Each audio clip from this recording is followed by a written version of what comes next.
Hello दोस्तों, आप सभी का स्वागत है करंट अफेयर्स के इस सेशन में। आज 10th में ये तो चलिए शुरू करते हैं आज का करंट अफेयर्स MCQ। जो सबसे पहला क्वेश्चन है दोस्तों वह है, हाल ही में किस आदिवासी समुदाय ने 2025 में नागरहोल टाइगर रिजर्व में अपने पैतृक गांव में लौटने के लिए सुर्खियां बटोरी हैं? दोस्तों इसका राइट आंसर होगा जेनु कुरुबा जनजाति है। ये कर्नाटक के नागरहोल नेशनल पार्क में के अंदर अपने जो पुश्तैनी घर थे उसमें उन्होंने वापसी की है, रहना शुरू कर दिया है। और ये जो जनजाति है वो PVTG कमज़ोर जनजातीय समूह प्राइमरीली वल्नरेबल ट्राइबल ग्रुप है। तो इन्होंने अब वापस लौटने का फैसला किया है और ये सहज संग्रह जंगल से जो भी सामग्री होती है, संसाधन होते हैं, उसका यूज़ करके अपना जीवन यापन करती है। ये पूछा जा सकता है। जेनु कुरुबा जनजाति, कर्नाटक। नेक्स्ट क्वेश्चन है, हाल ही में किस भारतीय शहर को देश का पहला भिखारी मुक्त शहर घोषित किया गया? तो दोस्तों इंदौर को घोषित किया गया है और यहाँ पे जो 5000 भिखारी थे उनको स्पॉट करके इनके लिए उनका सफल पुनर्वास किया गया। तो इंदौर अब भिखारियों से मुक्त शहर घोषित हो चुका है। नेक्स्ट क्वेश्चन है, हाल ही में क्वाड भागीदारों ने टेबल टॉप अभ्यास कहाँ आयोजित किया? तो टेबल टॉप अभ्यास जो है ये जो क्वाड के सदस्य देश है जापान, अमेरिका, ये होनोलुलु हवाई द्वीप पे इसका आयोजन किया गया है। और इसका उद्देश्य जो है इंडो पैसिफिक लॉजिस्टिक नेटवर्क के तहत जो नागरिक आपदा प्रतिक्रिया है उसको बेहतर बनाना जाए, बेहतर किया जाए, त्वरित कार्रवाई की जाए। इसके तहत यह अभ्यास होनोलुलु में किया गया। इंडो पैसिफिक लॉजिस्टिक नेटवर्क के बारे में थोड़ा जान लेते हैं। यह एक बहुपक्षीय पहल है जिसमें साझा लॉजिस्टिक्स इंफ्रास्ट्रक्चर बनाने के लिए डिज़ाइन किया गया इसे। और इससे जो भी नागरिक आपदा प्रतिक्रिया के लिए जो बेहतर किया सकता है उसको करने के लिए सक्षम बनाता है। एक बुनियादी ढांचा निर्माण, क्वाड राष्ट्रों के बीच सहयोग, किस तरह से मानवीय सहायता के लिए प्रक्रिया अपनानी है, इन सब चीज़ों का इसमें आपसी सहयोग किया जाता है। नेक्स्ट क्वेश्चन है, हाल ही में लॉन्च की गई जीनोम संपादित धान की किस्म का नाम क्या है? तो दोस्तों इसका नाम है DRR धान और पूसा DST। इसे केंद्रीय कृषि मंत्री ने इसे लॉन्च की। ये चावल की किस्म है और इसमें CRISPR-Cas टेक्नोलॉजी का उपयोग किया गया है। CRISPR-Cas टेक्नोलॉजी में दोस्तों जीन में फेरबदल किया जाता है। इसमें प्रोटीन एंजाइम का इस्तेमाल करके एक जीन के जगह दूसरे जीन को ट्रांसफ़र कर दिया जाता है।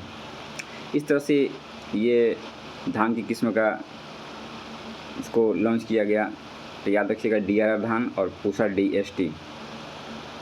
नेक्स्ट क्वेश्चन है, 2017 से 2021 के बीच की अवधि के लिए भारत में जो जन्म के समय अनुमानित औसत जीवन प्रत्याशा है तो क्या है, ये कितना है? तो ये दोस्तों अभी हाल ही में गणना किया गया 2017 से 2021 के बीच में, तो इसमें कमी आई है। अब 69.8 वर्ष रह चुका है हमारा औसत एवरेज जीवन प्रत्याशा। इसमें 0.2 वर्ष का गिरावट आया है। पहले 70 था, अब 69.8 हो गया है। इससे पता चलता है कि जो भी हमारी स्वास्थ्य संबंधी सुविधाएं हैं उसमें वहाँ तक एक्सेस करने में लोगों को या तो महंगी हो गई हैं या फिर लोगों को तो वो पहुँच नहीं पाती है जो सरकारी स्वास्थ्य सुविधाएं हैं।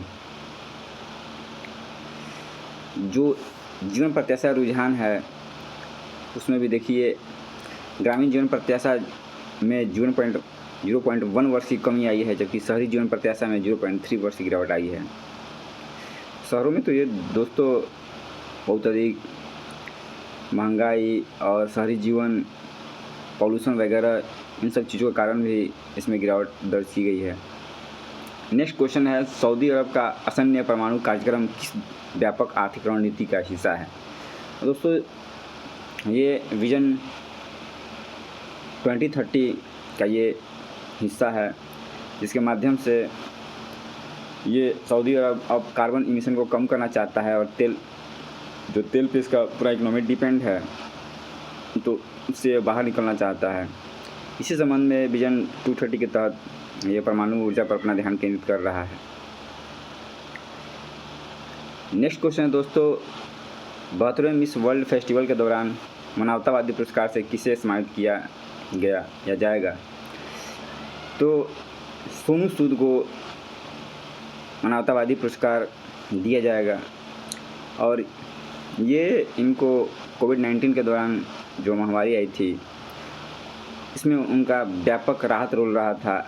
लोगों को एक जगह से दूसरी जगह भिजवाना, उनके लिए मेडिकल सुविधाएं उपलब्ध करवाना, इन्होंने बढ़ चढ़ के इसमें हिस्सा लिया था, जिसके कारण इन्हें ये प्राइज़ अब मिलने जा रहा है।